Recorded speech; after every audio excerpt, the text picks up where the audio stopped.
पिता की बहुत बहुत सीखी लदी आत्माएं, बाबा के बच्चे, बहुत प्यारे बाप के बच्चे, तो परिवार की आप सभी बहुत प्यारे बने हैं। तभी प्रेम के सागर बाप के बच्चे बनकर प्रेम की शक्ति अपने में भरने की विधियां चल रही हैं। जो ये प्रोग्राम बनते हैं ये हम सबको और आगे इसी तरह से बढ़ने की शक्ति देते हैं। आप सब अनुभव कर रहे होंगे कि ये जो स्थान बना, तपस्या भूमि कह लो, बाबा के कर्तव्य भूमि का सबूत है कि बाबा ने हम सबको तैयार करके क्या करना है, आगे वो प्रेरणा दे रहे हैं, शक्ति दे रहे हैं, प्रकाश दे रहे हैं। बड़ों ने यहाँ क्या क्या तपस्या की, क्या क्या कार्य किए और आगे भी अभी करने की हम सबको यहाँ आकर प्रेरणा मिलती है। इसलिए बड़ों ने हमारे लिए बहुत बहुत ऐसे स्थान तैयार किए हैं और आगे करते जा रहे हैं। इसलिए सोनीपत को तो बाबा कहते ही थे सोनपुट। बाबा के पास जब जाते थे, मेरे सोनपुट आए हैं, इनको बहुत सुंदर टोली खिलाओ। बाबा इसलिए कहते थे, जैसे छोटे बच्चों को टोली खिलाते हैं तो वो खुश होते हैं, बाबा को भी खुशी होती थी, मेरे ये वो बच्चे हैं, इनको वो बढ़िया सी टोली खिलानी। इसलिए बहुत अच्छा आप सभी बाबा के सोनपुट बच्चे आए हो, सोनीपत की धरनी में तपस्या करोगे। तो देखो बाबा ने हमको भी ऐसे लगता है कि जैसे हम भी बहुत बाबा से बिछड़े हुए, भटके हुए, इस दुनिया के मेले में गुम हुए और बाबा ने आकर हमें ढूंढ लिया।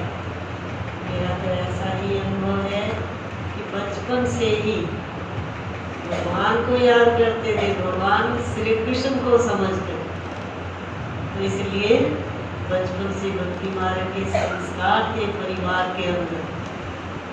गीता पाठ पढ़ना, रामायण पढ़ना, भागवत पढ़ना, लौकिक घर में इस तरह से कुछ ना कुछ चालू रहता था। उसमें भी देखो, जब मेरे को पढ़ाई शुरू करवाई, लौकिक बाप के गुरु ने कहा कि इनको गीता से शुरू करवानी है पढ़ाई। तो हरिद्वार गए, वो गीता क्लास लेके आए कि को गीता पढ़नी शुरू करेंगे, सिखाए अक्षर गीता से। कहने का मतलब चाहे बच्चे होते समझ तो आती नहीं, 15-16 साल की आयु में शुरू करवाई गीता, लेकिन उसका मतलब कि वे गीता पढ़नी चाहिए बच्चों को, इनके भी संस्कार धार्मिक होने चाहिए।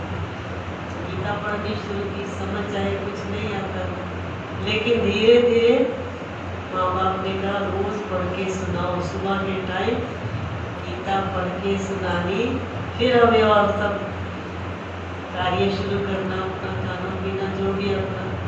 कहने का मतलब आंतरिक संस्कार वो डाला। फिर थोड़ी सी और बढ़िया आयु हुई तो भागवत पढ़ते थे, कोई ना कोई शास्त्र घर में चालू रहता था रोज पढ़ना, कभी रामायण, कुछ दिन भागवत। तो भागवत जब सुनते थे ना, वो सुन के मेरे को बहुत खींच होती थी भगवान की तरफ। जब वो सारा सुनते थे, श्री कृष्ण के साथ गोपियों का इतना प्यार था कि एक ही टाइम सारी गोपियां अपने घर निमंत्रण देती थी श्री कृष्ण को। हर एक गोपी कह रही आज मेरे घर श्री कृष्ण का खाना, दूसरी कह रही हाँ मेरे घर है, तीसरी कह रही है मेरे घर। एक ही टाइम सारी निमंत्रण देती है। तो मेरे को चलता था प्रश्न कि ये एक ही टाइम सारी कैसे जाएंगी, सबके घर कैसे जाते थे श्री कृष्ण, सोचती थी। फिर जब वो आपस में मिलती थी तो कहती थी आज तो मेरे घर श्री कृष्ण जी ने भोजन किया, वो कहती नहीं मेरे घर किया। तो मेरे को बड़ा अजीब सा लगता था कि श्री कृष्ण एक ही टाइम कैसे जाता सबके घर। तो बड़ी खुशी से वो आपस में लेन देन करती है, श्री कृष्ण जी ऐसे हैं, बड़ा अच्छा सुख देते हैं, बड़ी खुशी होती है। ट्रांसकाउंटर करते, मतलब जो भी उनके गुण चरित्र आपस में लेन देन करती थी। तो मेरे मन में चलता था, हे श्री कृष्ण भगवान, तूने मुझे क्यों नहीं इस दुनिया में बुलाया। खींच होती थी, मैं कहती हे श्री कृष्ण भगवान, मुझे अपनी दुनिया में बुला ले। क्या इतनी अच्छी आप में इतने अच्छे लोग रहते थे, इतना खुशी से आपस में मिलते जुलते थे। तो कहने का मतलब अंदर से मैं कई बार रोती थी, हे श्री कृष्ण भगवान, मुझे वहाँ बुला ले जहाँ मेरी ऐसी दुनिया है। तो धीरे धीरे ऐसे अभी चल ही रहे थे, हमारे पड़ोस से एक बहन नया नांगल, जहाँ अपने ब्रिजमोहन भाई जी जो आजकल यज्ञ में है, सबको पता है, चार्टर्ड अकाउंटेंट थे उस समय नांगल में। तो उनके घर में भी ये बाबा का सेंटर था। तो हमारे पड़ोस से एक बहन वहाँ गई नए नांगल में, तो उनके घर में सुन के आई। तो उसने आगे जब बताया ना, हफ्ता रह के आई, कहती मैं तो जब भी जाती हूँ ना, एक ही पाठ एक बहन पढ़ा रही होती है। वो बहन दिल्ली से गई हुई थी, वहाँ प्रवृत्ति वाली माता थी। तो कहती वो एक ही पाठ पढ़ा रही होती है कि ये शरीर गाड़ी है, इसमें आत्मा ड्राइवर है। मैंने कहा आगे, कहती बस यही चलाती है, वो बताती है। एक हफ्ता सुना, कहती फिर योग करते हैं। योग के ऊपर बहुत ध्यान होता था उस समय, उन दिनों में योग को निष्ठा कहते थे। निष्ठा में बैठते हैं। अच्छा मुझे अपना भी निष्ठा में बैठ जाते, तो मुझे वो बिठाती थी। अब बच्चों को कैसे समझ भी आएगा योग या निष्ठा क्या होता है। मैं थोड़ी देर बैठती थी, फिर मैं कहती मेरा नहीं योग होता, मुझे नहीं पता। माना इस तरह थोड़े से दिन सुना और छोड़ दिया, साल निकल गया। फिर अगले साल फिर वो बहन वहाँ गई, तो फिर सुन के आई। तो ब्रिजमोहन भाई जी के लौकिक में जो माता पिता थे, उनको यज्ञ में चाचा जी चाची जी कहते थे। तो चाची जी भी वहाँ होते थे, बुजुर्ग थे। चाचा जी भी ऐसे सुनाते हैं क्या, चाची जी भी सुनाते हैं। तो मैंने कहा ठीक है। फिर हमने उनको कहा कि हम भी सुनने चले। मेरे को फिर खींच होने लगी। वो बहन जब अगले साल आई ना, सुन के त्रिमूर्ति वाला चित्र लेके आई साथ, और कुछ वाणियाँ लेके आई। उन दिनों में हाथ से लिखी हुई वाणी ईशुदादी लिखते थे, तो प्रेस तो होता नहीं था। 1960-61 की बातें हैं ये। तो उस समय वो जब आई, तो उसने वो हाथ से लिखी हुई लिथो मशीन से निकली हुई वाणियाँ 5-4 लेके आई। जामुनी कलर की थी, शाही जामुनी कलर। तो जब वो लेके आई ना, तो मेरे को देख के लगा ये तो मैं पढ़ती रही हूँ, ये तो मैंने पढ़ी हुई है। ऐसे मैं सोचने लगी जैसे पता नहीं कब पढ़ी है मैंने कहा ये तो मैं पढ़ती रही हूँ, ये तो मुझे पता है। फिर वो जब त्रिमूर्ति वाला चित्र दिखाने लगी ना, तो कहती ये परमात्मा है, शिव बाबा है ऊपर, और इस ब्रह्मा के द्वारा ये शिव बाबा आकर रोज जो महावाक्य उच्चारण करते हैं, वो ये है महावाक्य मुरली। अच्छा, ये ब्रह्मा बाबा से तो मैं मिली हुई। फिर मेरे को खींचो, ये बाबा से तो मैं मिलती रही, कहाँ होते हैं ये बाबा, मैं जानती हूँ इनको। मैं उनको बोली मैं जानती हूँ, मैंने देखा है, मैं मिली हूँ। कहती ये तो माउंट आबू रहते हैं, वहाँ से ये मुरली आती है छप के पोस्ट द्वारा, तो वो मुरली हमें दी है। उस समय मोहिनी दीदी भी वहाँ रहते थे, चाची जी रहते थे, उनके कोठी में जो सेंटर था। तो कहती ये दीदियाँ रहती हैं जो सफेद ड्रेस पे रहती है। मतलब मेरे को ना जैसे पिछली कोई स्मृति आती है, ऐसे स्मृति से आती रही। और मैंने कहा मैं भी मिलूंगी इन बहनों से, और ये मुरली में पढ़ती रही। फिर मैं रोज पढ़ने लगी वो मुरली। एक मुरली हम कई बार पढ़ते थे। हमारी लौकिक माँ को भी थोड़ी थोड़ी समझ में आने लगी अच्छी तरह से, हमारे लौकिक पिताजी को भी। वो जो बहन सुन के आई थी ना, उसने सिद्धांतों पर जब बताया कि परमात्मा सर्वव्यापी नहीं है, 84 लाख योनियाँ नहीं है, ऐसे जो भी, हमें तो थोड़ा समझ में आने लगा। लेकिन हमारे लौकिक पिताजी तो हिंदू फिलॉसफी में कट्टर थे, वो बहुत मानते थे। कहते थे ये कैसे कहते हैं 84 लाख योनि नहीं, हमारे शास्त्रों में तो ये लिखा हुआ। हमारी हिंदू से फिलॉसफी तो ये है, कल 5000 वर्ष का कैसे कहते हो। माना उनके बहुत प्रश्न उठने लगे, तो इतने प्रश्न उठे कि उन्होंने तो मुरली सुननी बंद कर दी और हमारे विपरीत हो गए। हमने ब्रिजमन भाई को और मोहिनी दीदी होते थे उस समय वहाँ पर, इन्होंने देखा होगा तो दादी के साथ रहते थे मोहिनी बहन जी, तो उनको हमने पत्र लिखा। उन दिनों में ज़्यादा पत्र चलते थे, भाई ऐसे हमारे पिताजी बहुत ज़्यादा हमें सुनने नहीं दे रहे, पढ़ने नहीं दे रहे और बिल्कुल रूठ गए घर से। तो हमारी लौकिक माँ को भी महसूस होने लगा भी अब हमारा तो रास्ता बंद होने लगा। तो मोहिनी दीदी ने और ब्रिजमन भाई ने पत्र लिखा हमें कि मम्मा आ रही हैं रजौरी में दिल्ली, आप अपने पिताजी को वहाँ भेजो, मम्मा से बात करके आएंगे, वहाँ अपना सारे प्रश्न क्लियर करके आएंगे। तो हमने वही जो पत्र था वो हाथ में दे के रजौरी गार्डन में भेज दिया, जहाँ ऑलराउंडर दादी होते थे और भी दादियाँ थी, ऑलराउंडर दादी। तो मम्मा से जाके, मम्मा की सभा क्लास लगी हुई थी, इसी तरह जाके बैठ गए क्लास में। तब तक तो मन में एक खलबली चलती रही ना कि मैंने तो ये प्रश्न पूछने हैं, ये प्रश्न पूछने हैं। तो जैसे ही मम्मा की क्लास पूरी हुई तो हमारे पिताजी ने कहा मम्मा मैंने तो प्रश्न पूछने हैं। इसी तरह मम्मा ने क्लास से उठ करके कमरे में अलग बुला लिया। मम्मा से यही सारे प्रश्न, मम्मा ऐसे कैसे हो सकता है, तो आज तक ये पढ़ते आए सुनते आए, जो भी था मम्मा ने बड़े प्यार से, आराम से, धीरे से वो सारे प्रश्न उनके क्लियर कर दिए। उनको समय होता है बात का। तो जैसे उनके प्रश्न सारे क्लियर हुए, इतना खुश हो गया। मम्मा ने प्रसाद दिया, उस समय गुरुवार का भोग था। संदेशी ने भी कुछ ऐसा अच्छा संदेश सुनाया जो हमारे पिताजी को दिल में लग गया। भगवान से मिल के आई थी वो बहन, भगवान से मिल के आई, उसने ऐसा अच्छा संदेश दिया, ऐसा सभा को भोग मांगा। तो प्रसाद लेके आए, बड़ा खुश होके आए, मम्मा से मतलब क्लियर हो गया। हमने कहा चलो बहुत अच्छा हुआ। कुछ टाइम के बाद फिर मम्मा ने आना था नंगल में ब्रिजमोहन भाई की कोठी में। फिर मैंने कहा मैंने तो मम्मा से मिलने जाना, तब तक मैं मिली नहीं थी। मैं पत्र घर में बैठ के लिखती थी बाबा को, जब मुरलियाँ पढ़ते थे ना तो मैं बाबा को लिखती थी बाबा मैं तो आपके ही पास आना चाहती हूँ, आऊँगी, यज्ञ में ही आऊँगी, ऐसे ऐसे पत्र लिखती थी, मैं तो आपसे ही मिलूँगी। तो बाबा भी कई पत्र लिख देते थे, घर में हम रहते थे।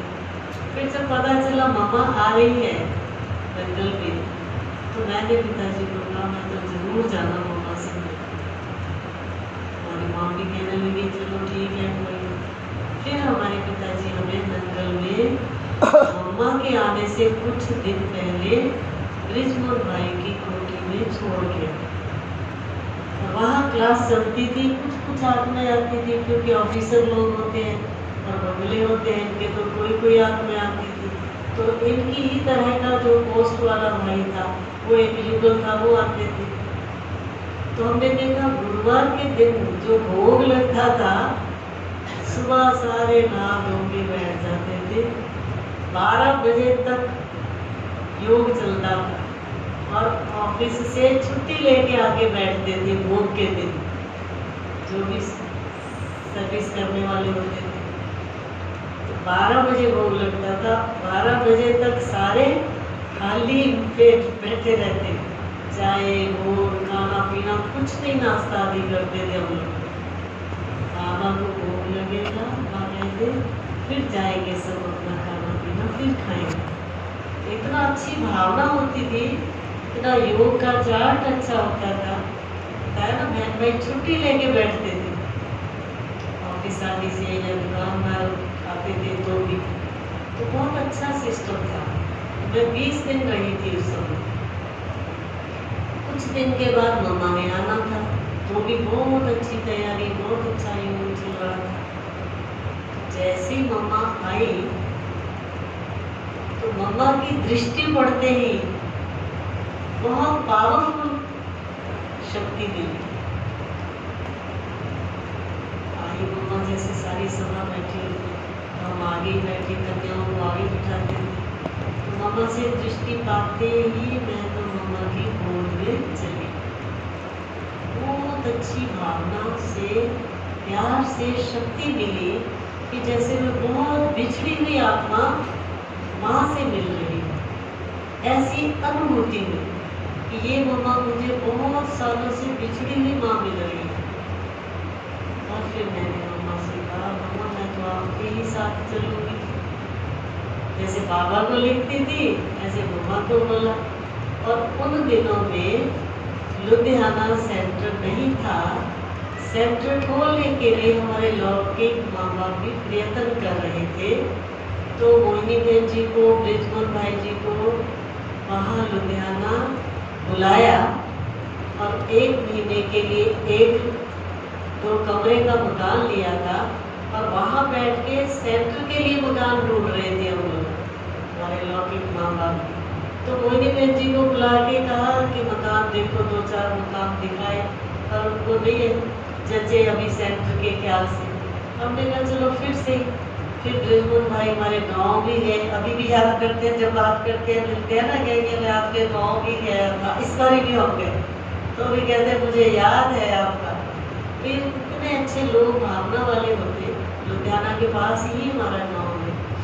तो कहने का मतलब उस समय हम फिर मम्मा को पता चला कि ये लोग ढूंढ रहे हैं मकान सेंटर खोलने के लिए।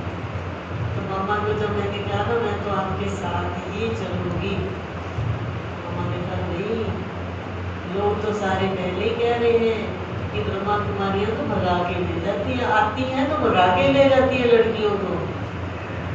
और शहर है इतना बड़ा और वहाँ सारे चल रहा प्रोग्राम में घूम रहे हैं और पता चल गया कि आई थी ब्रह्मा कुमारी ले गई तो और ज़्यादा डिसर्विस हो जाएगी। अभी तुमको मैं नहीं लेके जाऊंगी। मैंने कहा लुधियाना जब सेंटर खुल जाएगा ना तब तुमको सेंटर में रहने के लिए छुट्टी मिल जाएगी, अभी नहीं। अभी तो ठीक है, मम्मा ने कहा है तो चलो ठीक है। तो ऐसे ही हुआ। मम्मा वहाँ से जिस दिन जा रही थी तो भी मुझे इतना रोना आया, इतना मम्मा को मैं चिपक गई कि मैंने तो जाना ही है। लेकिन मम्मा ने फिर भी छुट्टी दी, तब भी देखेगा कोई बात। तो मम्मा के अंदर एकदम ऐसी प्योरिटी की शक्ति, जैसे जगदम्बा प्रसिद्ध है, मंदिरों में तो मूर्ति देखते हैं, लेकिन वो तो चैतन्य देवी थी, तो चैतन्य की शक्ति तो और होगी ना। तो इतनी पावरफुल दृष्टि मिली मम्मा की कि जैसे मैं तो आकर्षित हूँ और ऐसी अनुभूति हुई कि अंदर से हमारी धुलाई हो गई। अब आत्मा जैसे एकदम फूल बन गई, हल्की हो गई। मेरी सारी कमजोरियां जैसे मम्मा ने खींच ली। ऐसे मुझे अनुभूति हुई कि मैं तो बहुत प्योर सोल हो गई मम्मा की दी हुई दृष्टि से। तो जैसे ही फिर वहाँ से मम्मा तो चली गई, फिर हम घर आ गए, लेकिन मुझे वही दृश्य, वही आकर्षण, वही शक्ति खींचती रही। जैसे मैं घर टिक नहीं सकी, ऐसा लग रहा था कि मुझे खींच हो रही है, मैं जाऊं यज्ञ में, मैं तो बाबा के पास यज्ञ में जाऊं, जाना ही था। फिर कुछ टाइम बाद पता चला कि बाबा, ये उन्हें सुना होगा कि दिल्ली मेजर की कोठी में आए थे 1962 में। तो ब्रिजमोहन भाई जी ने कहा बाबा आ रहे हैं दिल्ली में मेजर की कोठी में। मेजर जो पत्र लिखता था ना बाबा को, वो पत्र भी उन दिनों में वाणियों में छप के आ जाते थे। जो बहुत कोई स्नेह प्यार से बाबा को पत्र लिखते थे तो वाणियों में उसके जवाब, जो बाबा ने जवाब दिया वो भी आ जाते थे। और जो कोई पत्र ज़्यादा स्नेह प्यार से या बाबा को निमंत्रण देते थे बहन भाई, तो वो भी वाणी के नीचे 5-4 लाइनों में आ जाता था, ताकि बहन भाइयों को क्लास में सुनाए, उनको उमंग आ जाए, उनको पता चले कैसे आप माई बाबा को निमंत्रण देते। तो जो मेजर भाई पत्र लिखता था ना, वो स्नेह से, प्यार से, वो एक दो पत्र, हमने 2-3 पत्र हमारे पास वाणी में छपे हुए घर में आ गए, हमने पढ़े। इतना प्यार से पत्र लिखा, मामा आप आओ, आप हमें फूल, मैं तो अभी कली हूँ, आप मुझे फूल बनाओ, खुशबूदार फूल बनाओ, मैं ऐसी सेवा करूँगा। बहुत प्यार से लिखता था। तो बाबा ने उसको जो पत्र लिखा कि बाबा तुम्हारे पास तब आएगा जब तुम बाबा के सामने 500 रिक्रूट लेके आओगे। पुराने बुजुर्ग भी जानते होंगे रिक्रूट किसको कहते हैं? मिलिट्री के अंदर जो सैनिक होते हैं उस समय रिक्रूट कहते थे। बाबा ने कहा तुम अपनी सारी फौज को कह लो, मेजर था ना वो, बाबा ने उसको लिखा तुम अपने सैनिक कम से कम 500 रोज बाबा की सभा में लेके आओगे तो बाबा तुम्हारे पास आएगा। ये ऐसी क्लास होनी चाहिए बाबा के सामने, ऐसी इच्छुक आत्माएं होनी चाहिए। तो उसने हाँ भर ली कि हाँ बाबा मैं जरूर लेके आऊंगा, पर आप जरूर हाँ भरो आने के लिए, क्योंकि बहुत बार पत्र लिखे थे इसने निमंत्रण। तो बाबा सचमुच आए उसकी कोठी में। हम लोग भी जब घर से मिलने गए तो बाबा को मिलने के लिए मेजर की कोठी में पहली बार गए। तो जब पता चलता था बाबा मम्मा जहाँ भी आते थे तो आस पास वाले सेंटरों वाले भी गाड़ियों में बसें भर भर के बाबा के क्लास में आते थे। जहाँ मम्मा आती थी तो भी आस पास सेंटरों वाले आते थे, और बाबा आते थे तो भी गाजियाबाद, शाहपुर, आस पास जो भी थे, मेरठ, सारे बसें भर के आते थे बाबा की सुबह की क्लास में। दिसंबर के दिन थे, इतनी सर्दी थी, लास्ट दिसंबर का महीना, इतनी सर्दी, तो भी सुबह सारे आते थे, क्योंकि मेजर ने अपने वहाँ पर टेंट लगा लिया था बहुत बड़ा, जिसमें मतलब इतने लोग बैठ सके। हॉल तो इतने बड़े नहीं होते ना जहाँ 500-700 लोग बैठ सके, तो उसमें टेंट में सुबह क्लास होती थी। तो हम लोग बाबा को जब मिलने गए, बाबा ऐसे ही, बाबा ने हम कन्याओं को उस समय आगे ऐसे बिठाया। बाबा की संगली होती थी, सभा जो होती थी, तो बाबा आकर के संगली में बैठते थे, और हम सारे जैसे इस तरह बैठे तो हम कन्याओं को आगे बिठाया। हम सारी जो लाइन में बैठी उन दिनों में, जो भी उस समय शांता बहन, चतुर्भाई बहन, ये सारी उस समय गाँव से आती थी। बाबा के आगे जैसे हम लोग जाके बैठे, बाबा की पूरी पावरफुल दृष्टि थी। भगवान की प्रवेशता को हम बात करें, इतनी पावरफुल दृष्टि कि जो बाबा के महावाक्य चलते रहे वो ऐसे लगते थे जैसे लाइट की किरणें हमारे अंदर आ रही हैं। बाबा हमें बहुत पावर दे रहे थे, दृष्टि दे रहे थे।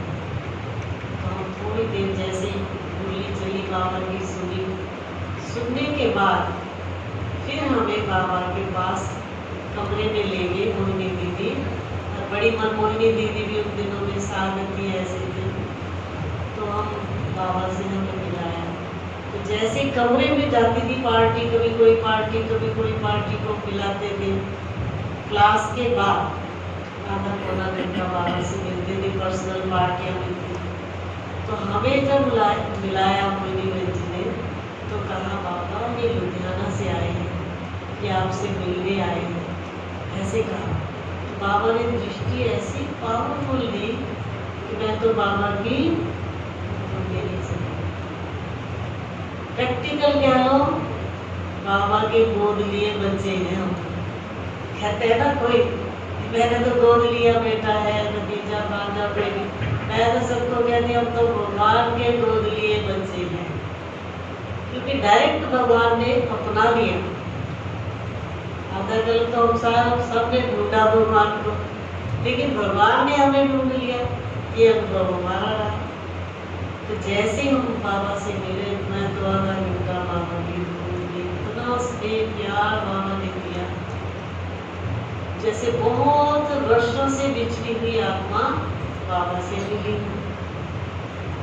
फिर मैंने जब जाने का मौका हुआ, मैंने कहा, बाप ने कहा भी अब चलो मिल के जाना था। मैंने कहा दीदी मैं तो नहीं जाऊंगी। दीदी फिर कहने लगे, फिर दीदी ने कहा बाबा को, बाबा ये तो ऐसे कह रही है कि मैं तो यज्ञ में ही रहूंगी। उन दिनों में ना कोई ट्रायल का सिस्टम था, ना कोई इस तरह से कोई कहते थे भी देखेंगे, लेकिन फिर भी थोड़ी ट्रेनिंग चंद्रमणि दीदी अमृतसर में कराते थे। तो बाबा ने कहा इस बच्ची को ना चंद्रमणि के साथ भेज दो अमृतसर में ट्रेनिंग पे। तो दीदी ने, मोहिनी दीदी ने पता किया, चंद्रमणि दीदी तो चली गई स्टेशन पे। तो उन्होंने कहा बाबा वो तो चली गई, स्टेशन पहुंच गई, ग्रुप को लेके 8-10 महीने थी उनको लेके। फिर बाबा ने कहा बच्ची को यहीं रखो, मतलब वापस नहीं जाने दिया लौकिक बाप के साथ। बाबा ने कहा यहीं रखो, मैं तो रहेगी बाबा के कहने से। दूसरे दिन जब सारे और सेंटरों वाले आए तो रुक्मणी दादी भी आए अपने वहां से जोड़ी से गाड़ी को लेके जैसे। तो दादी कहते विजय तुम कहाँ, तुमने तो कल जाना था लुधियाना। रुक्मणी दादी कहते, मैंने कहा मुझे तो बाबा ने यहाँ रख लिया। क्योंकि तुमको रख लिया बाबा ने, उनको बड़ी हैरानी लगी। हमें तो अपनापन जैसे भी माँ बाप बच्चे को अपने घर में बिठाते ऐसे लगा। कहा यहाँ तो रहते नहीं, किसी को रखते नहीं। यहाँ तो सिर्फ भोली दादी जो मधुबन से आती है ना, भंडारे का सारा कार्य संभालने के लिए, जो इतने बहन भाई आते हैं उन सबको चाय डोली देनी, या दिनचर्या में मधुबन का जो स्टाफ आया है भोली दादी के साथ, उनके लिए खाना पीना बनाने के लिए भोली दादी आती है। बस उनको रखा जाता है, 8-10 जो भी होते हैं, और तो किसी को रखते नहीं। हमें तो खुशी कि बाबा ने हमारे को रखा है। मैंने कहा दादी बाबा तुम्हें कैसे रख लिया? मैंने कहा दादी बाबा से पूछो कैसे। कहने का मतलब 2-3 दिन मेरे को बाबा ने वहाँ ही रखा। और इस टाइम बाबा अपनी सारी बचपन की हिस्ट्री हम कन्याओं को सुनाते थे, जो भी ग्रुप वहाँ रहता।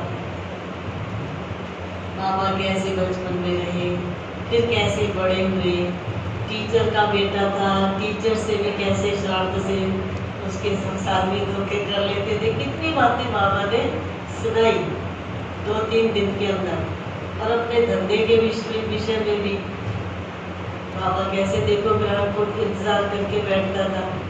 विदेशी लोग आते थे ना बच्चों को बाबा होमली रूप से बैठते थे ना घर में, जैसे घर में बच्चों के साथ बैठ जाते हैं दादा दादी, ऐसे बाबा बैठ के अपनी पर्सनल सुनाते थे। बाबा पता दुकान कैसे बैठते थे, बाबा को भी इंतजार होता था आज रात्रि को 12 बजे स्टीमर आना विदेश से, वहाँ से विदेशी आएंगे, बाबा की ज्वेलरी की दुकान है, खरीदारी करने आएंगे, अब आप अच्छी तरह से उनकी जेब खाली करानी है। कहने का मतलब बाबा को धुन होती थी कमाई उनसे ज्यादा करानी है, और जो दूसरे हैं उनसे कैसे करानी है। सब तरह का अनुभव सुनाते हैं ना बाबा मुरली में कई बार अपना धंधा कैसे करते थे, बचपन में कैसे देखो बकरी चराने जाता था, कैसे देखो मैं गाय चराता था, कैसे इतने पर गेहूं बेचते थे, 2 आने मन ऐसे मानव समय आने 2 आने का जमाना होता था। तो कहने का जो बचपन बाबा अपना, और फिर बड़े होके धंधा कैसे चालू किया, सारी ऐसी ऐसी बातें सुनाते थे। तो बाबा की अपनी लाइफ भी बहुत धार्मिक भी थी और फिर इसमें धंधे वाली थी। तो हम 2-3 दिन मेरे को वहाँ रखा। फिर वो आप सबको पता होगा, बहुतों को दिल्ली वालों को, लक्ष्मण और सुंदरी बहन जो मालवीय नगर में, आज भी सुंदरी बहन जी मालवीय नगर में है। तो उस समय लक्ष्मण भाई और सुंदरी बहन का विवाह, शादी गंधर्वी विवाह करवाया था बाबा। किस किस ने सुना हुआ है ये? बहुत ने सुना। तो उन दिनों में करवाया था और उनको 6 महीने हुए थे, मकान में सेंटर खोले हुए। तो उनकी लौकिक माता रहती थी मामी, और भी 2-3 रहते थे सुग्रीव के साथ। तो बाबा ने कहा चलो नया सेंटर खोला है ना लक्ष्मण ने सुग्रीव ने, वहाँ भेजो इनको, वहाँ भेज दिया। पर रोज जब तक बाबा रहे मेजर की कोठी में, तो रोज सुबह गाड़ी अपनी लेकर के क्लास में बाबा के जाते थे। तो लक्ष्मण भाई सुग्रीव रोज जाते थे, आप भी जरूर जाते थे, राजेश कहते थे उनकी माँ सुबह सुबह जाते थे। एक दिन हम शाम को भी गए, वहाँ जगदीश भाई मिले मेजर की कोठी में, बाबा से मिलने के बाद वे हमसे भी चले जाते थे। तो जब भी सुबह हम जाते थे और ग्रुप से तो भले कितना भी मिलाते थे दीदी, लेकिन मुझे जरूर आगे कर देते थे। बड़ी दीदी भी मनमोहिनी दीदी, बाबा ये तो अपनी है ना, ऐसे करके बाबा के आगे करके टोली खिला के फिर भेज देते, जैसे बच्चे को भी खुश करते हैं। तो माना बाबा से इसमें प्यार मिलता रहेगा तो ये बच्ची बाबा की बन के चलती रहेगी। तो बड़ों ने भी बहुत इस तरह से पालना दी। मोहिनी दीदी कहती थी आ जाओ दीदी आ जाओ, चलो बाबा से मिलके टोली लेके जाओ, ग्रुप चाहे जलंधर चाहे बाला कोई भी बैठा, लेकिन हमें अंदर बुला के टोली खिला के भेज देते। फिर एक दिन हम शाम को गए 5-6 बजे जैसे, तो बाबा मिले, मेजर भाई अंदर से हमें मिलने के बाद बाहर कोठी तक छोड़ के गए। बड़ी खुशी से बातचीत कर रहे थे, कोई किसी को वंचित नहीं था। उस दिन तो खुशी से हम आ गए। जब फिर सुबह की क्लास में गए ना, तो जाते ही जगदीश भाई बाहर निकले, मिले, कहते हम लोगों को पता है मेजर ने शरीर छोड़ दिया। अब हमें तो बड़ी हैरानी लगी। शाम को तो हमें बाहर तक छोड़ के गया, बहुत अच्छी तरह बातचीत कर रहा था मेजर भाई, कोई तकलीफ नहीं, कोई बात नहीं बताई। कहते उसको हार्ट अटैक हुआ था, हार्ट फेल हो गया, रात को 12 बजे इसने शरीर छोड़ दिया। अजीब सी लगती है ना बात, घटना ऐसे। उस समय तो होते भी बहुत कम थे अटैक। तो हम लोग फिर अंदर गए, कहते मेजर को लेटाया हुआ था वहाँ, और देखो कितनी वो ऐसी आत्मा भाग्यशाली थी। जगदीश भाई ने बताया मेजर ने बाबा की गोद में शरीर छोड़ा। ये कैसे, देखो वंडरफुल बात। कहते उसको जब तकलीफ हुई ना, तो उसने कहा बाबा के पास ले जाओ मुझे, बाबा के पास ले जाओ, बाबा के पास। तो होना था ड्रामा में। तो हम लोग जब गए ना, मेजर को ऐसे लेटाया हुआ था, एक गेट से ऐसे जा रही थी, जो भी पार्टी आई उसको देख के दर्शन करके कह लो, ऐसे दूसरे गेट से हम लोग बाहर जा रहे थे। तो जब उसको देखा ना, इतना लाल चेहरा उसका, जैसे अभी उठा, कोई समझ ही नहीं सकता था कि इसने शरीर छोड़ा। इतनी अच्छी स्थिति उसकी, इतना खुशहाल चेहरा होता था उसका। जब भी हम जाते थे बहुत खुशी से बात करता था। उस समय भी ऐसे लेटा हुआ जैसे वही चीज है, वही खुशी का चेहरा है, कोई मुरझाया नहीं। हम सारे आ गए, कहने का मतलब वहाँ से आ गए। फिर तो सबने अपने अपने स्थानों पर जाना ही था। उनकी फैमिली उस समय मेरठ या कहाँ रहते थे, तो उसको बुलाया गया। कहने का मतलब इस तरह से चला पाठ। फिर मैं तो बालवीर नगर रह रही थी, हमारे लौकिक भाई अभी भी वहाँ बेंगलोर में ही सेट है, उस समय भी बेंगलोर में रहते थे। लौकिक घर तो लुधियाना के पास गांव में था, माँ बाप तो वहाँ रहते थे, परंतु 2 भाई हैं, दोनों ही वहाँ बेंगलोर में है। तो वो भाई छुट्टी आए, मेरे को ज्ञान में चलने नहीं देता था बड़ा भाई, बिल्कुल उसको पता चलता था, रोकता था जब भी 1 साल 2 साल बाद आता। उसको पता चला ये दिल्ली में रह रही है, हमारे लौकिक रिश्तेदार भी थे वहाँ, उन्होंने बता दिया। तो वो दिल्ली मालिया नगर सेंटर पर इस समय आ गई। मैं तो देख के एकदम डर गई, क्योंकि बड़ों के सामने बोलते नहीं थे, बड़ा भाई था, बहुत डांटता था कि घर से कैसे, क्योंकि कुछ टाइम पहले मैं कभी अम्बाला कभी नंगल इस तरह थोड़े थोड़े दिनों के लिए चली जाती थी। अम्बाला में ध्यानी दादी रहते थे, दादी दादी रहते थे, उनके पास रहती थी ऐसे बीच बीच में। तो भाई को जब पता चलता था ये बाहर जाके, तो हमारे माँ बाप को कहते बाहर नहीं भेजा करते, बाहर नहीं भेजा करते, अनजान जगह कहाँ भेजते हो। तो हमारी माता कहती कोई बात नहीं। फिर जब नंगल भी भेजा था ना, तो हमारी लौकिक माँ रह करके सेंटर पर थोड़े दिन देख करके आई कि कैसे कैसे लोग वहाँ आते हैं, तब भेजूंगी लड़की को। कुछ दिन रह के देख के आई, कहा वहाँ बहुत अच्छी ज्ञान की बातें चलती है। तब भेजा कहने का मतलब तुम्हारा जब लौकिक भाई आया ना वहाँ दिल्ली सेंटर पे आ गया, तो सुंदरी मैम को कहता है 1 हफ्ते के लिए भेज दो मेरे साथ। एक ही बहन है, वो भी घर में ना मिले, तो मैं तो 2 साल बाद छुट्टी आया, मना ऐसे करके आ रही बिचारी करके, कहता मेरे साथ भेज दो बहन को, मैं छोड़ जाऊँगा। वायदा किया उसने कि मैं यहाँ छोड़ जाऊँगा, बेंगलोर जाते हुए। बहन ने कहा जाओ भाई बुला रहा है, तो मैं आ गई। उन दिनों में लुधियाना सेंटर खुले, अभी महीना 2 महीने हुए, मतलब मैं दिल्ली रहने शुरू किया तो पीछे लुधियाना सेंटर में दादी थे और भी थे जिन्होंने भी खोला था। 2-4 हमारे प्रयास तो चल ही रहा था हमारे परिवार का। तो बाबा को पता चला, बाबा ने मेरे को पहले पत्र लिखा था कि तुम मथुरा में जाओ थोड़े दिन के लिए। वो पत्र वहाँ आ गया था मालवीय में, तो मैंने मिठू दादी को पत्र में बताया कि पत्र ये मेरे को तो बाबा ने वहाँ भेजे। कहते नहीं यहाँ ही रह जाओ आप। मैंने कहा बाबा ने मेरे को वहाँ भेजने का कहा होगा। कहती कोई बात नहीं, मैं बाबा से बात कर लूँगी। मिठू दादी ने बाबा से बात कर ली और मेरे को लुधियाना सेंटर पे रोक लिया। तो मैं 8-10 साल मिठू दादी को जो जानते होंगे उनके साथ रही, 10-12 साल लुधियाना सेंटर पे रही। और जब लुधियाना सेंटर पे रहना शुरू किया तो पहले मम्मा आई, तो मम्मा के साथ तो मेरे जो हो ही गया था। फिर मैंने कहा मम्मा मैं तो साथ चल रहा है। मम्मा ने कहा चलो कोई नहीं, अभी मम्मा ग्राउंड पे है। जलंधर गई थी मम्मा उस समय, अमृतसर गई थी, तो हम लोग साथ जाते रहे, मम्मा के साथ ही जाते रहे जहाँ भी मम्मा गई। एक भाई थे अभी वो शरीर छोड़ गए, उस समय पहली बार मम्मा से मिले और उनको 2 दिन हुए थे कोर्स करके। तीसरा लेसन था जिस दिन मम्मा आई लुधियाना, तो मम्मा के सामने ही अपनी युगल को भी ले आई।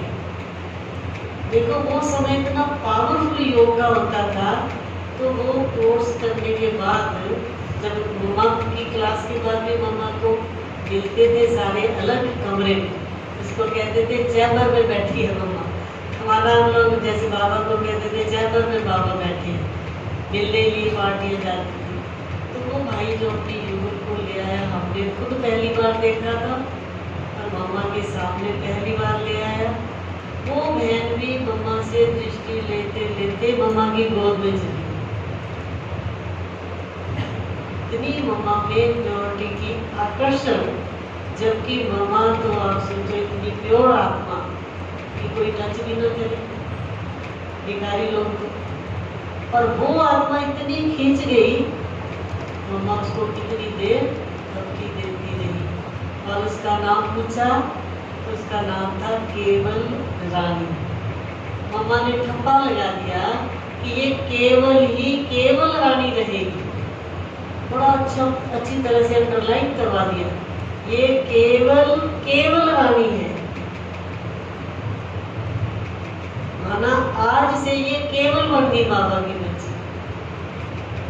मम्मा ने अच्छी तरह स्ट्रॉन्ग किया उसको, और साथ का देखना मैं काली हूँ, ये शब्द बोले मम्मा, देखना मैं काली हूँ। वे किसकी गोद में आई हो, सावधान रहना कहीं गिरावट ना आए। आप तो ये गल कहीं भूलना। तो उस भाई ने भी प्रतिज्ञा कर ली, मम्मा ये केवल केवल ही रहेगी, आपकी ही बन के रहेगी। तो सचमुच उन्होंने जीवन व्यतीत कर ली, बुजुर्ग हो गए, बहुत अच्छे ट्रस्टी होकर के रहे यज्ञ के प्रति, और बहुत अच्छी धारणा में रहे और यज्ञ में बहन भाइयों के साथ हम बहनों के साथ इतने सहयोगी होकर के चले, तो मम्मा बाबा की पालना लेने वाले कितने पावरफुल कहने का मतलब। तो फिर हम थोड़ा टाइम के बाद मधुबन का प्रोग्राम बना, मम्मा के साथ घूम लिए। वो भाई जहाँ भी जाए, सेंटर पे मम्मा जाए ना, जैसे जलंधर गई तो वहाँ की बहनों को गए, बेटी आज मेरा चौथा लेसन है, मुझे लेसन करा दो। मम्मा के साथ भी जाए, मतलब मम्मा की भी क्लास सुने। और अमृतसर के बेटी आज मेरा 5वां लेसन है, आज सुना दो। मैंने भी सुन के हैरान हूँ, ये भाई इतना लगन वाला है मम्मा के साथ साथ। मधुबन जाना था, पहली बार मधुबन जब जाना था तो इतने पत्र उसने बाबा को लिखे, 3 महीने हुए थे अभी चलते हुए। क्या बाबा को बार बार पत्र लिखे, बाबा मैंने आना है, बाबा आपके पास आना। और दीदी कहे जब तक आपको पता नियम बताएंगे, साल भर ना हो जाए ज्ञान योग की सारी धारणाओं पे, हम तो लेके नहीं जाएंगे। दीदी ये कहें और वो भाई पत्र क्या लिखे, बाबा मैं तो अभी आज ही मिलना चाहता हूँ, जल्दी। बाबा कहे बच्चे फिर आ जाना। फिर कैसे बाबा, कल को शरीर छूट जाए फिर कैसे आऊंगा, फिर मैं आपसे कैसे मिलूंगा। भगवान साकार सृष्टि पर आए और मैं भगवान को मिल ना पाऊं, ये कैसे होगा। मेरा शरीर छूट गया तो कैसे होगा। बार बार वो इस करके पत्र लिखे। आकर बाबा ने छुट्टी दी उसको, 3 महीने का भाई चलने वाला, प्रवृत्ति वाला। फिर वो कहे बच्चों को भी लेके जाना। दीदी कहे नहीं बच्चों को नहीं लेके जाना, नहीं लेके जाना। एक बच्चे को इतना जबरदस्त बुखार हो गया, उसके बच्चे को भी बीच में कह लो अड़चन आई उसके। दीदी कहे छोड़ दो ना शादी जी, फिर बच्चे को बुखार है, रास्ते में आपको दिक्कत 104 बुखार। तो नहीं आप दीदी इंजेक्शन लगा लेते हो ना, मैं इंजेक्शन ले चलता हूँ। दीदी लगा लेते थे। यज्ञ में नर्स रहे थे, दीदी यज्ञ में नर्स रहे हुए थे। बाबा ने अलग अलग डिपार्टमेंट्स डाले हुए थे ना, तो दीदी को कहते दीदी आप इंजेक्शन लगा लेते हो, मैं इसको ले चलता हूँ, इंजेक्शन आप लगा देना, रास्ते में जाना जरूर है। कैसी भी परीक्षा आ गई है, ये तो मेरी परीक्षा है। सचमुच चले, रास्ते में इसको इंजेक्शन लगाया, वहाँ जाके बिल्कुल ठीक। तो पहली बार जब हम यज्ञ में गए मधुबन में, तो भी बाबा ने हमारी बहुत संभाल की। इतना लंबा सफर और इतनी छोटी एज में, 16-17 साल की थी मुझे, और इतना लंबा ट्रेन में सफर पहली बार किया। तो तबीयत ऊपर नीचे हो गई। बाबा ने देखते ही कहा क्या बात बच्ची बीमार है। दीदी ने कहा बीमार नहीं बाबा, इतना सफर कभी किया नहीं, पहली बार। कोई नहीं बाबा संभालेगा। बाबा ने भोली दादी को बोल दिया इस बच्ची को सुबह क्लास में जाने से पहले मक्खन खिलाना, मक्खन का पेड़ा खिलाना। मैंने कहा बाबा मक्खन सुबह सुबह खा लेते। बाबा ने कहा है, बाबा ने कहा तो करना। बस फिर हम आनाकानी तो करते नहीं थे बाबा के आगे। तो सचमुच भोली दादी ने इतना मक्खन रखना, सुबह खिला के फिर बाबा की मुरली सुनने भेज। फिर बाबा ने उसको कह दिया भोली दादी को इसको देसी घी का हलवा खिलाना नाश्ते में जब क्लास से उठ के आएगी। अब इतना सी छोटी सी थी उन दिनों में, यज्ञ में थोड़ा ज्यादा नहीं होता था ना कुछ, तो उसने मेरे लिए अलग से बना के रखना और क्लास से उठ के आगे हलवा खा के फिर जाना। फिर किसी दिन मैं लेट हो जाती, नहीं जाती, बाबा चक्कर लगा के पूछ के जाते। बोली दादी मैं किसी दिन ना करती, बोली दादी कहती नहीं देखना बाबा आएंगे मेरे से पूछेंगे बच्ची आई आ गई नहीं खाया। कितनी संभाल करते हैं कहने का मतलब। भक्ति में तो सिर्फ गाया तुम ही हो माता पिता, तुम ही हो बंधु सखा, तुम ही भक्ति मार्ग में गाया और अभी हमने पाया। कि सच में हमारे माता पिता इतनी पालना देनी। सोए हैं हम तो बाबा अपने स्टाफ को लेके चक्कर लगाते, उनके पास कपड़ा है तो ओढ़ने का, मच्छर तो नहीं है, गूगल चला के बाबा उसको लेकर के साथ आ गए। बच्चे को जो भी थे स्टाफ वाले 3-4 जनों को लेके, मच्छर नहीं होना चाहिए इन कमरों में बच्चों के पास, मच्छर ना कपड़ा दे दे। कोई ऐसे ढंग से सोया है इसके ऊपर कंबल लेके जाना, स्टाफ वाले को कहना इनको सर्दी लग रही है, इनको कंबल लेके जाना। मतलब लौकिक माँ बाप से भी ज्यादा आप लोगों ने कभी पपीते को काटो उसमें से जूस निकले देखा? बाबा के बगीचे से पपीता जब निकला और उसमें से जब जूस निकला, बाबा ने मेरे कमरे में भेजा, उस बच्ची को खिलाओ, उसकी तबीयत ठीक है ना, उसको ये जूस पिलाओ। कहने का मतलब बाबा को इतना ध्यान होता बच्चों का, जो भी खाते पीते बाबा, अगर हम देख ले ना पर्दा उठा के, जैसे लौकिक में छोटे बच्चे घरों में नहीं होते माँ बाप के दादा दादी के साथ, हमें तो वो अनुभव रहा बाबा के साथ मिलने का कि बाबा कहते आ जाओ बच्चे, बाबा जो खा रहे होते गिट्टी खिला देते। इतना सुंदर बाबा ने हम सबको शक्तिशाली पालना दी। जो खा रहे हैं बच्चों को खिलाना, जो पी रहे हैं बच्चों को खिलाना। लच्छू दादी बल्कि कई बार कहती टाइम हो गया बाबा का, इस टाइम भी रात को भी कई बार बाबा बिठा लेते। छोटे बच्चे गए हुए थे ना तो बाबा कहते थे बच्चों को खिलौने दो, जो विदेशी खिलौने लाए हुए हैं ना लच्छू, वो निकालो। तो वो कहती बाबा वो तो उसके निकालो, अगर अपनी मर्जी से कोई ऐसा निकाल लेती वो निकालो, वो जो उधर से आए। मतलब इतना बच्चों को भी बहलाना, बड़ों को भी बहलाना, सबके दिलों पर जीत पाली बाबा ने। इसीलिए तो सबने अनुभव किया ना मेरा बाबा, सब कहते मेरा बाबा, क्योंकि हर एक के दिल को बाबा ने। और बाबा कहते थे बच्ची तुम विजय लक्ष्मी हो, फिर कहते अच्छा विद्वान विजय लक्ष्मी, पंडित विजय लक्ष्मी। उन दिनों में वो जवाहरलाल की बहन का नाम था ना प्रसिद्ध। बाबा ऐसे ऐसे नाम याद दिला दिला करके फिर विशेषता बढ़ते, बहुत मीठी बच्ची है। ऐसी ऐसी भावनाओं से बाबा ने हम सबको पालना।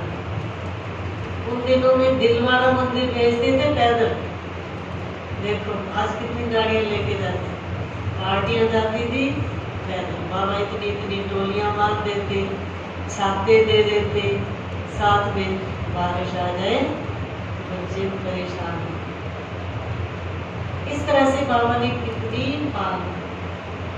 और बाबा जब टोली खिलाते थे, पहली बार टोली थी जब मेजर की कोठी में चाय भी देते थे, सुबह के टाइम पार्टियां आई है, ठंडी का मौसम है, लाइन में खड़े होके चाय पीते थे और बाबा हाथ से अपने टोली देते थे सबको। तो मैं भी जब लाइन में खड़ी हुई तो मैंने ये हाथ आगे कर दिया,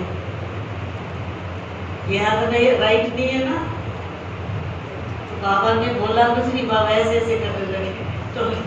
तो पीछे खड़ी बहन कहती दूसरा हाथ कर बाबा तब टोली देंगे, करके दिखाना। कहने का मतलब राइट हाथ से काम करने बच्चे, इस हाथ से खाते, इस हाथ से लेते। हर काम में बाबा ने करके दिखाया। बाकी बुद्धि तो थे, जो भी चीज हाथ में आती ना, ड्राई फ्रूट आता है या कोई चीज, बाबा हमेशा देख के कहते बच्ची पता इसमें से इसेंस निकाल लेता दुकानदार,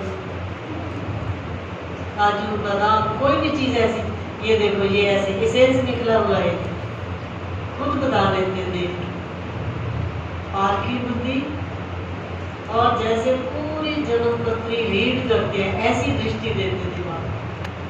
जो भी बहन भाई साथ गए तो कहता बाबा मैं तो शुद्ध फिर लगाऊंगा, फिर लगा के ना यज्ञ में भेजा करूंगा, इतना चीनी इतना। तो वो चला गया, बाबा कहते देखना बच्ची ये फरमाती है, समझ गए क्या मतलब? तो कोड़े मारने वाला है, मतलब भविष्य को प्रेजेंट देख के परख लेना, किसका भविष्य क्या होगा, ये आत्मा कैसी है। बहनों को बता देना, वैसे सीधा तो किसी को कहते नहीं।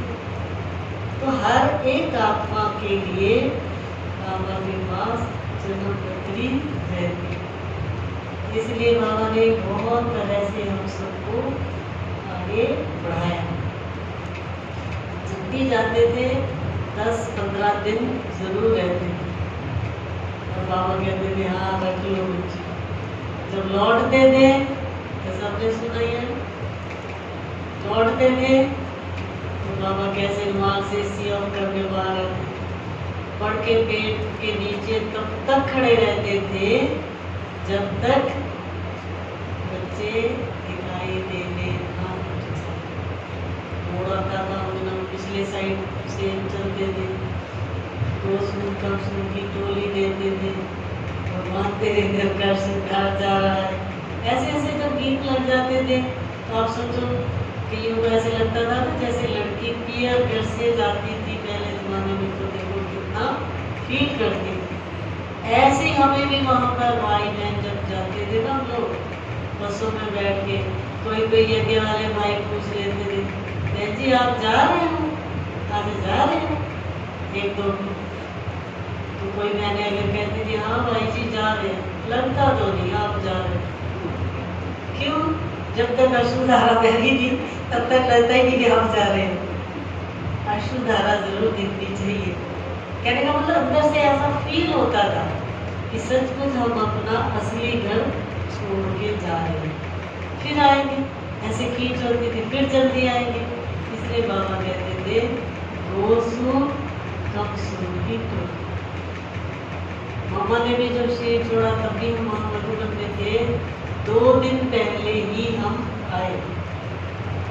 मम्मा को तकलीफ बहुत थी, हमने खुद देखा मम्मा का चेहरा, मम्मा की आवाज। 2 दिन पहले भी मम्मा को इतनी तकलीफ थी, बोली दादी ने कहा आज यज्ञ में खाना नहीं बनेगा, मम्मा को बहुत तकलीफ है, लेकिन फिर भी चला। कहने का मतलब लेकिन बाबा ने मम्मा के हाथ से ग्रुप को आम दिलवाया, कोली दिलवाई, एक दिन अंगूर दिलवाई। ऐसे बैठती थी मम्मा से सीधा लेटा भी जाता था, इतनी तकलीफ थी।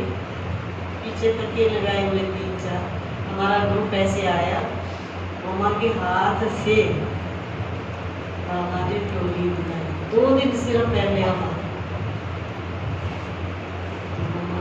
एक भाई हमारे साथ थे ग्रुप में, मम्मा को देख के, वो सिंधी भाई थे पुराने, जब मम्मा आई थी लुधियाना तो उसने देखा मम्मा को, अच्छा अपनी सिंधी भाषा में बोल करता, अच्छा कहीं गाती हो गाना पुराना ना। मम्मा मिली, उससे मिली, लेकिन वो हमारे साथ मधुबन में पहली बार जब हम गया, मम्मा को देख के ही इतना परेशान हो गया, इतना परेशान, जाके झाड़ियों में छिप गया और रोने बैठ गया। किस लिए?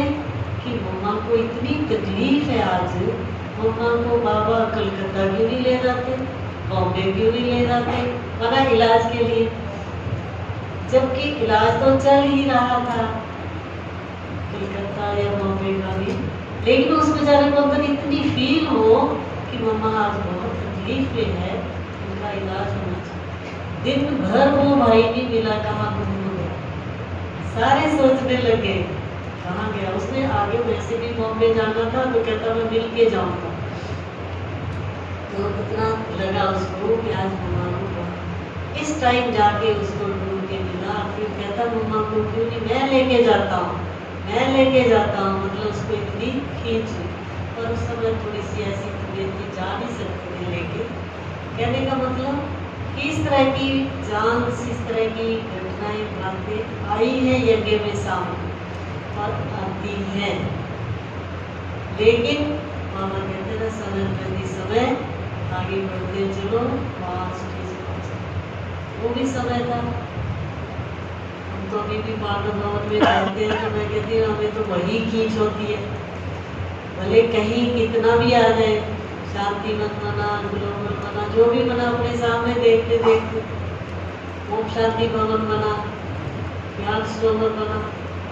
जब ज्ञान सरोवर बना तो रमेश भाई ने खास हमें कहा ज्ञान सरोवर के उद्घाटन के लिए मिल्क केक 1 क्विंटल का जीत से आना चाहिए, और वैसे का, और पिरामिड साइज का।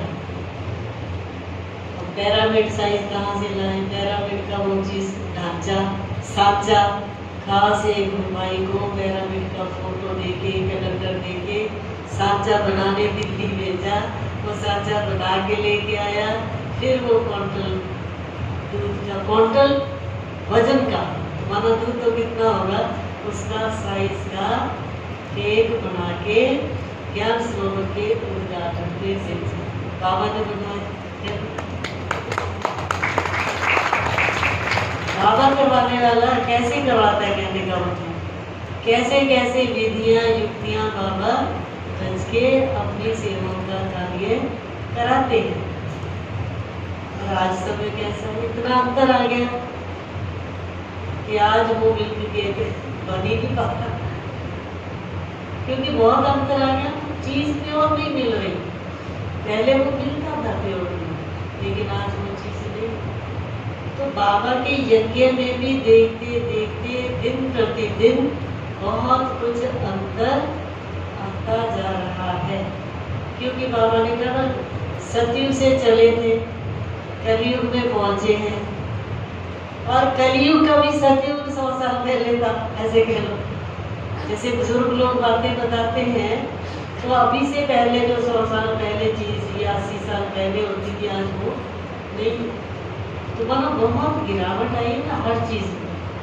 तो अब तो देख रहे हैं कीर्ति कला लास्ट है, अब फिर जाना है चढ़ती कला में। तो बाबा कैसे हम सबको ऊपर ले चल रहे हैं, चलना है सबने। बहुत कुछ कर लिया, सुन लिया, देख लिया, परिस्थितियां यज्ञ के अंदर भी, बाहर भी, समस्याएं पारिवारिक भी, सामाजिक भी, संसारिक भी, सारा कुछ देखने के अब धुन ये है कि वापस जाना है। अब आंतरिक महसूस होता है, पहले तो सुनते थे और कहते थे वापस जाना है। ब्रह्मा कुमारियां तो यही कहती हैं कि जाना है, विनाश होना है। सबको किसी किसी को ध्यान भी होगा 1976 का पॉइंट बड़ा जबरदस्त निकला, 76 में विनाश हो जाएगा। बहुत जबरदस्त पॉइंट चला था। सब बहन भाइयों ने अपने सारे समेट लिए थे घर परिवार, लेकिन जब वो चेंज हुई बात तो बाबा ने कहा बच्चों को पुरुषार्थ के लिए कहा था कि बच्चे जरा अलवेले ना हो गए, चले पुरुषार्थ के लिए धुन लग जाए।